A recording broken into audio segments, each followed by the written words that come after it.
Polycystic kidney disease basically वालिदैन से transfer होती है अपने बच्चों में।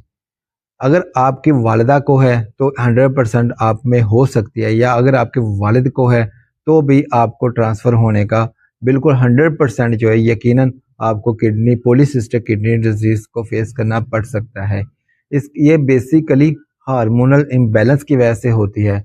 अगर ये एक जेनेटिक विरासती बीमारी है जो आपके वालिदैन से आप तक पहुंचती है, फिर आपसे आपके बच्चों तक पहुंचती है। ये नस्ल दर नस्ल विरासती बीमारी एक जेनेटिक प्रॉब्लम है जो कि नस्ल दर नस्ल चलता रहता है। एक एज लिमिट पर जाकर महसूस होता है। एक एज जिस तरह के 40 ईयर्स से अबव जाकर, या 50 ईयर्स से अबव, या 30 ईयर्स से अबव जाकर आपको महसूस होना शुरू हो जाता है। आपको इसके सिम्टम जो है वो नजर आना शुरू हो जाते हैं, पॉलीसिस्टिक किडनी डिजीज।